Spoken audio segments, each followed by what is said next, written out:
Okay, so we have few assumptions of kinetic theory of gases. Like these of you mentioned assumptions.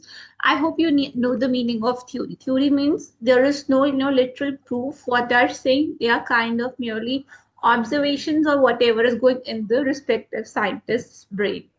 So the very first part they say is that's quite obvious. That's similar to the Dalton one. Like molecules of the gases are identical. Identical means they are same in mass, same in everything. And then they are saying the gaseous molecules are hard and perfect spheres. Okay. And they are in the random motions. There is no, okay, this one is pretty important. They say there is no force of attraction or repulsion between the molecules. Like, would you like to just explain me this postulate a little? Like, what exactly they mean by this? Like the particles in gas are not attracted to each other. So if there is an oxygen gas and there is nitrogen gas, they would not be attracted. They wouldn't know that the other gas exists.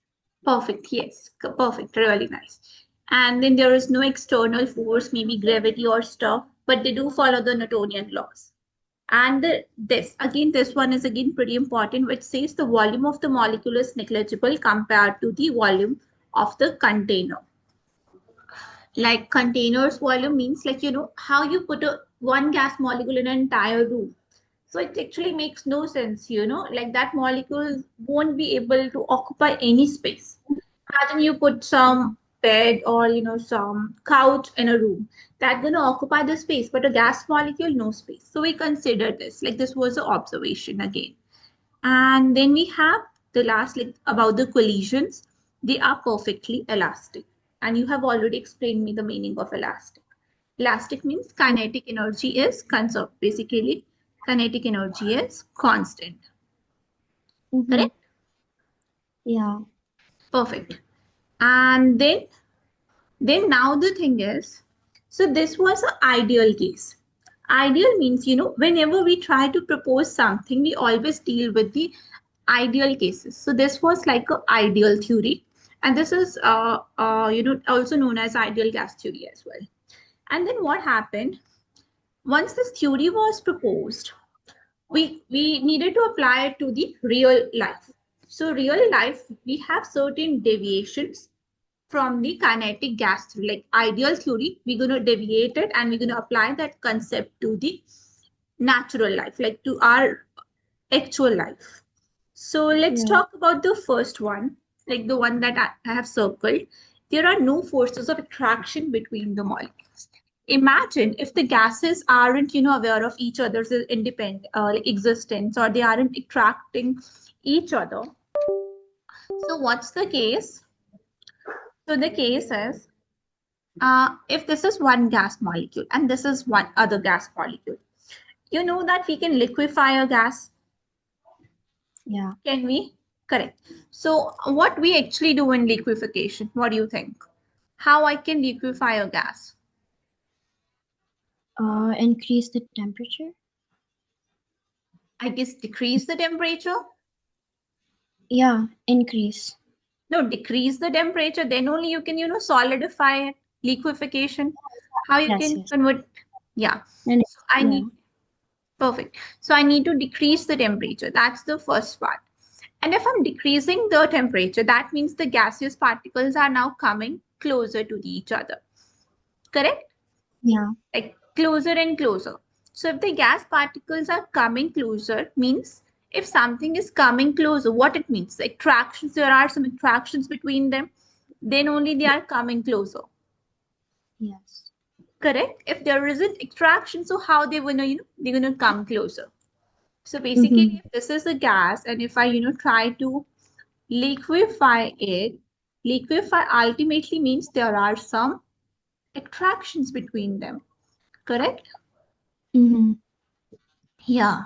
So basically, this postulate was pretty wrong. Correct? Correct. Okay. And now let's talk about this volume part. So, but gases do have volume. Imagine pressurizing a gas and putting it into the container. So ultimately, it's gonna have some volume. So that's a volume law. But gases do have an actual volume. Okay. After these things, we have certain gas laws. Gas laws means there were, the scientists who were working in this field who were talking about the various gases. They give certain gas laws, and we're going to discuss each gas law turn by turn. So these are laws, means they are proven. Okay. हाँ जी, yeah. Okay. Again, what's the normal method in science? We're going to find, we're gonna do a ideal kind of stuff for the gas law, and then we're gonna apply it to the real life. Like, we're gonna check the deviations, how these deviate from the real life. So the very first law we have is the Boyle's law. Heard of it? No. No. Okay. Boyle is the name of the scientist. So what Boyle said, so the very first one we are having is Boyle's law. Okay. So Boyle's law, he gave the relation between the pressure and volume. He said pressure of the gas is inversely proportional to the volume. So would you like to explain me the meaning of inversely? Like, what does this inversely mean? Inversely means vice versa, like both sides. Not really. Pressure of gas is, if I read, inversely proportional to volume. So see, inversely means if, yeah, Like flipped? Is couldn't that catapult. wrong?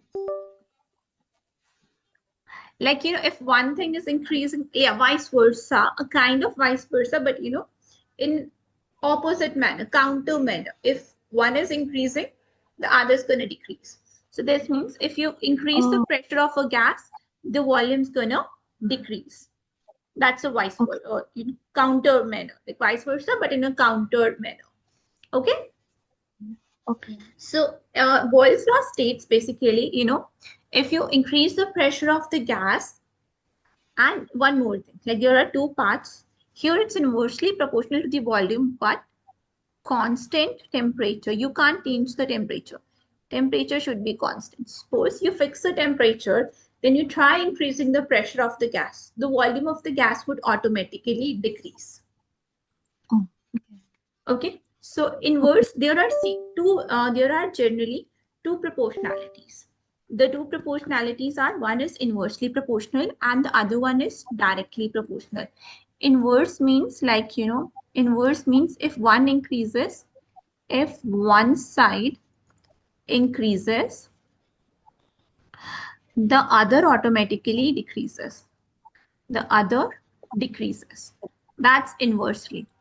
The real life example is, more cheese burst pizza you eat, lesser healthy you're gonna be. Oh, Yeah. Okay. yeah. So yeah, kind of that. Do remember it, okay? So these are like a scientific terms. So we're gonna use these only. These are kind of keywords in these laws. So inversely proportional to the volume. Is Boyle's law fine?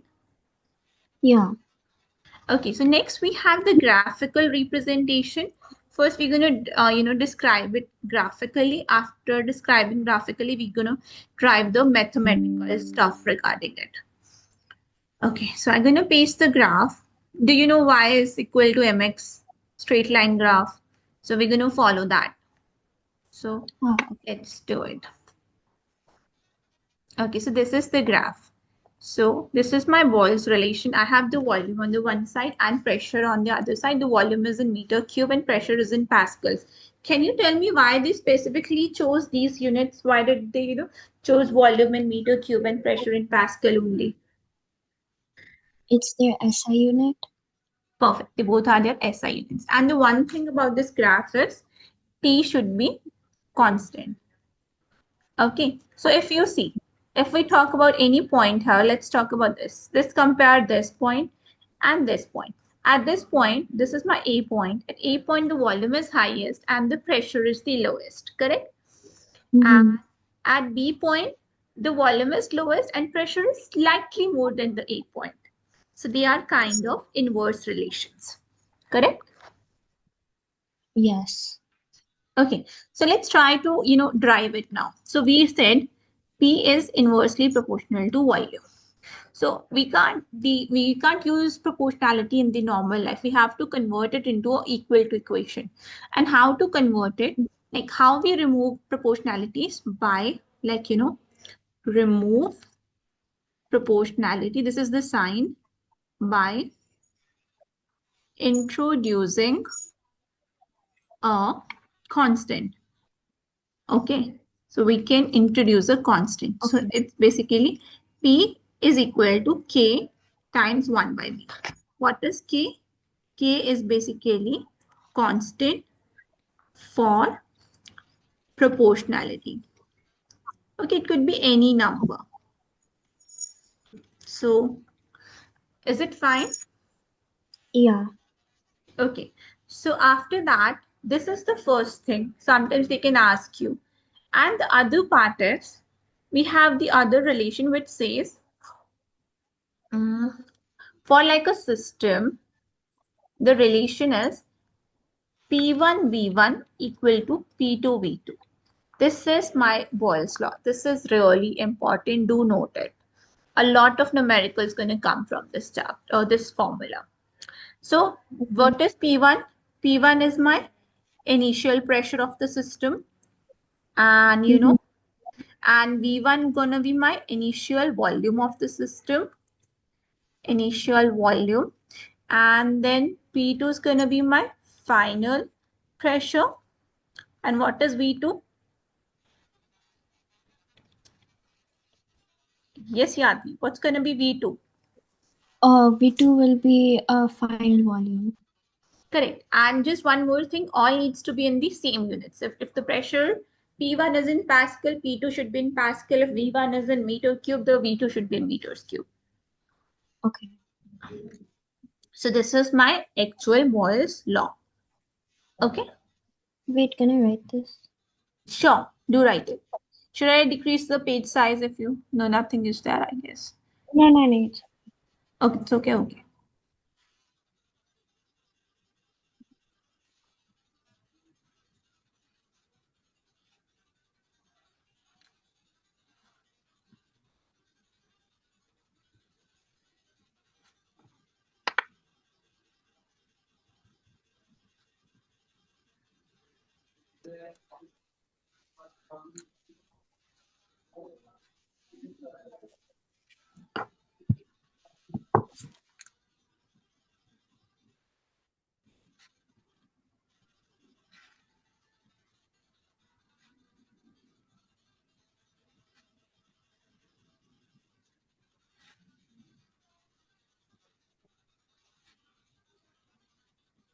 And one more thing, the volume should be constant in the entire process. Okay.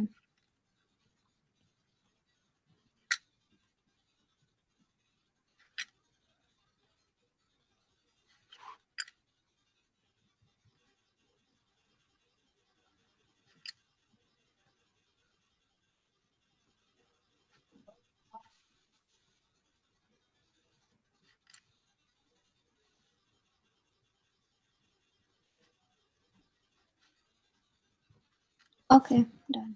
Okay, done. Fine. So here's like a numerical. I hope the numerical is visible. Um, Yeah. okay. So I'm gonna do it. Okay. So let me solve it, and then I'm gonna give you one to solve. So see, Okay. first, see, since we are going in an order, so it's a kind of obvious that this numerical belongs to Boyle's law. So, but in the paper, there are certain laws, and there's going to be a shuffle of every law's numerical. So, I'm going to teach you word by word how we can identify. So, first they're saying there is some volume this and the pressure is this. And then they're saying what is the pressure if the volume becomes this. So, now we know it's a PV relation, correct? Pressure and volume relation. They aren't Yeah. talking about temperature, they aren't talking about some moles, nothing. So this means this question belongs to Boyle's law. So I know P1 V1 equals to P2 V2, correct? Equal Yes. to P2 V2. So let's try this. What's the pressure 1? It's 11.2, and the pressure, oh no, volume is 11.2 and the V2 is 15. They both are in same units. So, and the P1 is 0.8. So 0.86 times 11.2, we're going to equal to P2 times 15. So 0.86 times 11.2 divided by 15 gonna be equal to P2. Correct? Mm-hmm. Yes. That's it.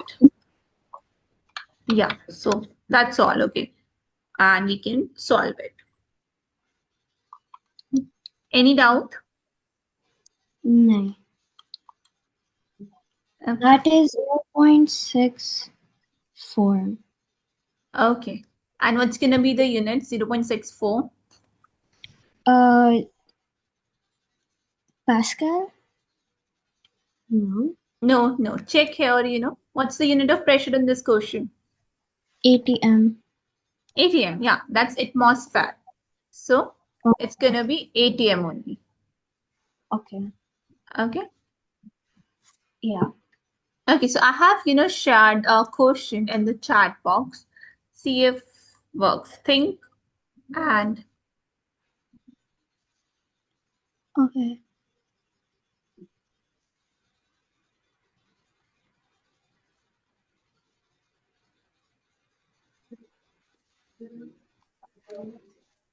see this, and I'm gonna send you one more maybe. When the pressure on a gas increases, will the volume increase or decrease? It will it will decrease. And any other explanation why it's gonna decrease or whatsoever. Because it works in inversely proportional. Perfect. Yeah. Uh, Basically the Boyle's law. yeah.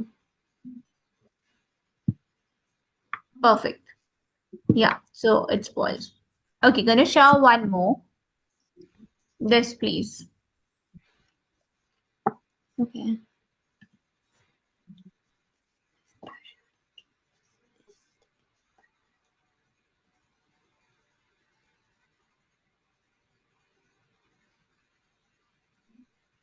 If the pressure on a gas is decreased by one half, how large will the volume change be? It will increase by one half. It's gonna be double, one half, one half. Correct. Yeah. Yeah, reciprocal of half is 2. 2. Yeah. So it will increase by 2. Yes. I hope the board is visible. Yes. Okay, next we have is Charles' law. So now the Charles' law is Charles, that's relation between volume and temperature. So what it says, volume is now directly proportional to temperature. So what do you think about this relation now? This is, when both are in, numerators, that's a direct relation. So this type of relations are known as directly proportional. So what do you mean by directly proportional? If one increases, the other one also increases. Yeah. And here, see, it's a relation between volume and temperature. So we're going to keep pressure constant. P is going to be, pressure is going to be constant here. Fine. Okay. So this relation is only valid when the pressure is constant. If the pressure isn't constant, this volume is no longer applicable. Okay. Works? Yes. Okay, do note, they're gonna ask you certain statements also, like which law says directly proportional, which law says inversely proportional, like that. Okay. And this is the graph, and I hope the graph is also visible. So again, here strictly, the temperature should be in, it should be in Kelvin. If the temperature isn't in Kelvin, this law gonna have a different kind of shape graphically. Oh, okay. So it's a straight line graph, means as the volume is increasing, the temperature is also increasing. Okay. Okay, so do note this, note this. Mm-hmm. Just draw the graph in your notebook. Graphs are the most important thing in this chapter. Okay, I'll do it.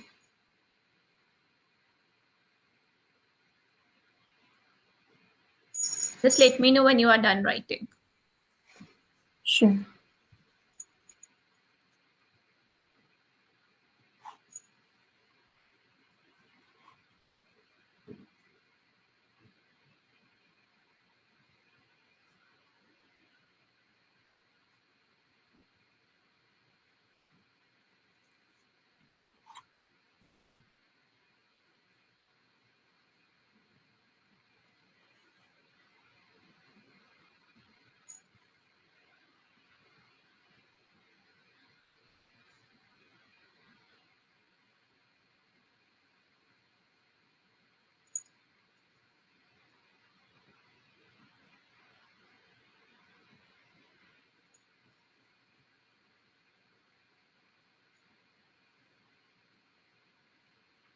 Okay, I do it. Perfect. So now we're gonna represent the Charles law in those P1 V1's form.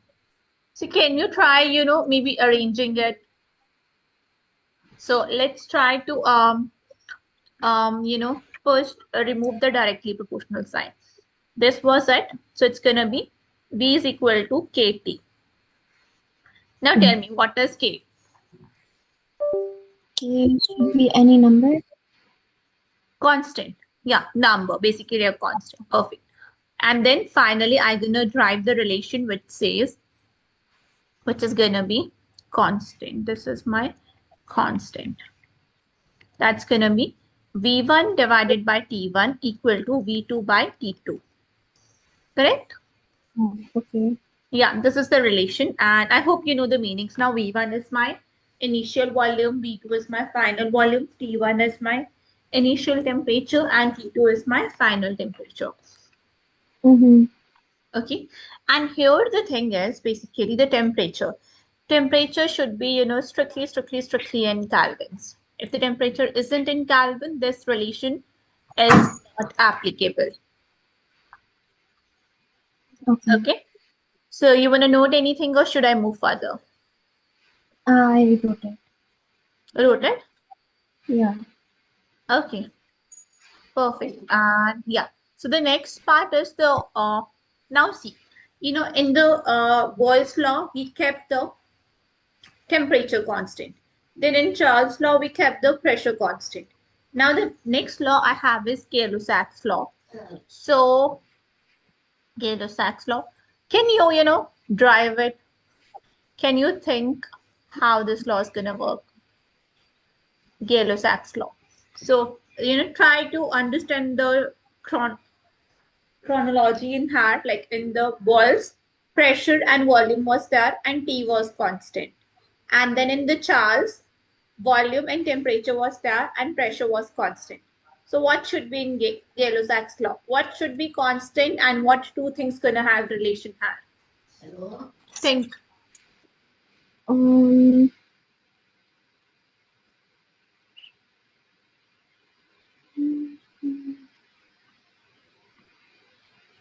Volume should. No, wait. Yeah, you cut out. Yadvi, I can't hear you. Yeah, volume should be constant. Okay, yeah, correct. So the volume should be constant and it's going to be between pressure and temperature. Okay, so this basically, this law states pressure is directly proportional to temperature. Okay, so this means as the pressure increases, the temperature is going to increase automatically. Correct? Yes. And then the volume's gonna be constant. Okay, Okay. perfect. So again, we can introduce the terms, and that the relation's gonna be like this: P1 by T1 equal to P2 by T2. Okay, that's my Mm-hmm. law. And again, P1 initial, P2s are my final. Okay, so Yadvi, now try drawing the graph for this one, please.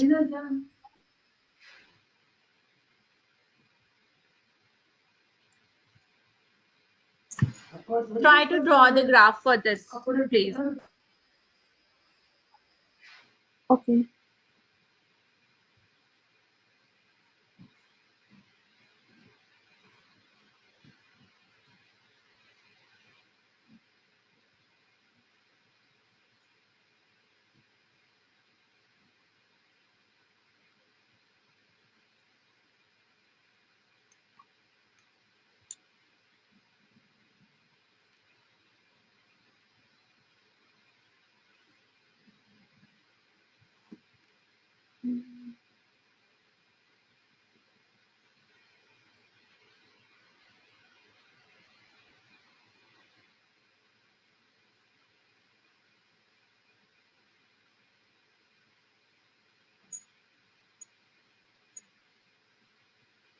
Are you able to figure out?